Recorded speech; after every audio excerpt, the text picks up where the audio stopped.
नमस्कार, बुलेटिनमध्ये स्वागत। एक मोठी बातमी आपण सुरुवातीला बघणार आहोत। उद्या देशभरामध्ये मॉकड्रिल होणार आहे। उद्याचा बुधवार, या बुधवारी देशभरामध्ये मॉकड्रिल केलं जाणार आहे। राज्यातल्या मॉकड्रिलच्या ठिकाणांची नावं जाहीर करण्यात आलेली आहेत। यामध्ये आर्थिक राजधानी मुंबई, ठाणे, पुणे, तारापूर, नाशिक इथं मॉकड्रिल केलं जाणार आहे। तसंच रोहा, मनमाड, सिन्नर, पिंपरी चिंचवड इथंही मॉकड्रिल केलं जाईल। संभाजीनगर, भुसावळ, रायगड, सिंधुदुर्ग इथंही मॉकड्रिल केलं जाईल।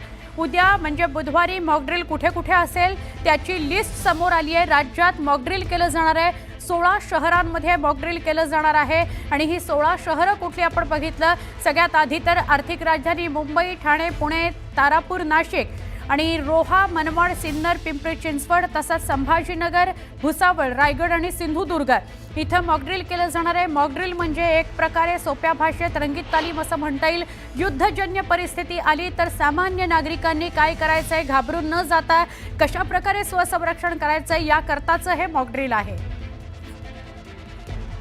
आमचे प्रतिनिधी प्रशांत लीला रामदास यांच्याशी अधिक बोलूया। प्रशांत, खरं तर राज्यभरात हे मॉकड्रिल उद्या केलं जाणार आहे अशी माहिती मिळत होती। आता 16 ठिकाणांची नावं समोर आली आहेत, काय सांगाल? बरोबर, ज्या पद्धतीने आपण स्पष्ट केलं होतं की देशातील 244 ठिकाणी मॉकड्रिल होणार आहे आणि त्यामध्ये जर बघितलं आपण तर महाराष्ट्रातल्या 16 स्थानांचा समावेश आहे। त्यामध्ये जर बघितलं देशाची आर्थिक राजधानी मुंबई आहे, मुंबईच्या बाजूला असलेलं मुख्य शहर ठाणे आहे, त्यानंतर उरण आहे, तारापूर आहे। तारापूरचा समावेश यासाठी आहे की तारापूरमध्ये न्यूक्लिअर पॉवर प्लांट आहे, तो अणुशक्ती ऊर्जा केंद्राची त्याचा समावेश असेल। त्यानंतर पुण्यामध्ये जर बघितलं आपण तर तिथे मोठ्या प्रमाणात ज्या पद्धतीनं लष्करी सामर्थ्यांचे इमारती आहेत। त्यानंतर नाशिक असो, नाशिकमध्ये आपल्याला माहित आहे की ज्या पद्धतीने माहिती मिळते तिथे HAL आहे। त्यानंतर तिथेही विविध प्रकारच्या संरक्षणाच्या संदर्भातल्या विविध संस्थांना देखील आहे। त्यानंतर रोह्यामध्ये होणार आहे, मनमाडमध्ये होणार आहे, सिन्नरमध्ये होणार आहे, त्यानंतर पिंपरी चिंचवडमध्ये होणार आहे, औरंगाबाद ही शहराचा समावेश यामध्ये करण्यात आला आहे। भुसावळ हे जे शहर आहे आपल्याला माहित असेल, भुसावळ या शहराचा समावेश करण्यात आला आहे। रायगडचा समावेश आहे, रत्नागिरी, सिंधुदुर्ग हे शहर हे जे आहे तिथे ज्या पद्धतीनं असं म्हणावं लागेल की हे किनारपट्टीचे शहर आहेत आणि या भागांमधून कशा पद्धतीनं लोकांना स्थलांतरित करायचं या संदर्भात देखील काही मॉकड्रिल होणार आहे। कारण की 5 मुद्द्यांवरती मॉकड्रिल होणार आहे। एक तर सायरन वाजवल्यानंतर कशा पद्धतीची परिस्थिती निर्माण होईल, त्यानंतर सर्वसामान्य लोकांना कसं स्थलांतरित करायचं, ज्या ठिकाणी हवाई हल्ला होईल, हवाई हल्ला झाल्यानंतर ब्लॅकआउट कसं करायचं या संदर्भातलं देखील तशाच 5 ते 6 प्रकारामध्ये मॉकड्रिल होणार आहे।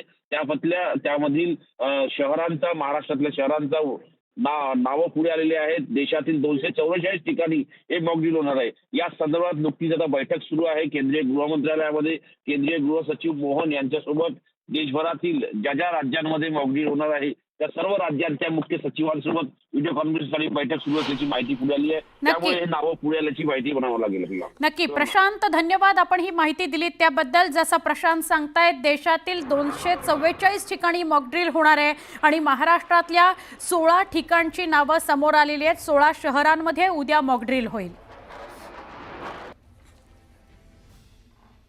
अजून एक मोठी बातमी आपण बघणार आहोत। ही बातमी आहे जालन्यामधून। जालन्यामध्ये मोकाट कुत्र्यांच्या हल्ल्यात एका 8 वर्षाच्या चिमुकलीचा दुर्दैवी मृत्यू झालेला आहे। संध्याकाळी प्रभुदास पाटोळे असं मयत चिमुकलीचं नाव आहे। संध्याकाळी ही घटना घडली आहे। सकाळी ती अंगणात खेळायला गेली होती। 3 ते 4 कुत्र्यांनी तिच्यावर हल्ला केला आणि तिचे लचके तोडले। यातच तिचा दुर्दैवी अंत झालाय।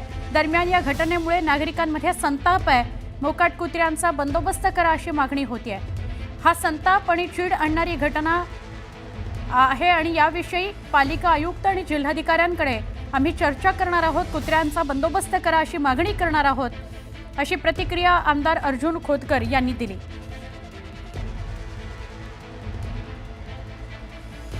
अत्यंत संतापजनक घटना आहे। जालन्यामध्ये ही घटना घडलेली आहे। एका चिमुकलीचा भटक्या कुत्र्यांनी लचके तोडले। सकाळची ही घटना आहे। किती छोटीशी मुलगी आहे बघा। 8 वर्षाच्या या चिमुकलीचा दुर्दैवी मृत्यू झालेला आहे। आमचे प्रतिनिधी रवी जयस्वाल यांच्याशी बोलूया।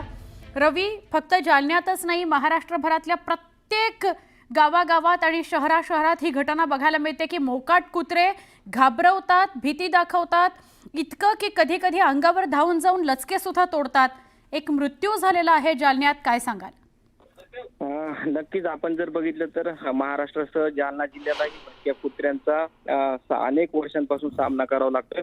आपण जर बघितलं तर ही पहिली दुसरी नव्हे तर तिसरी घटना आहे.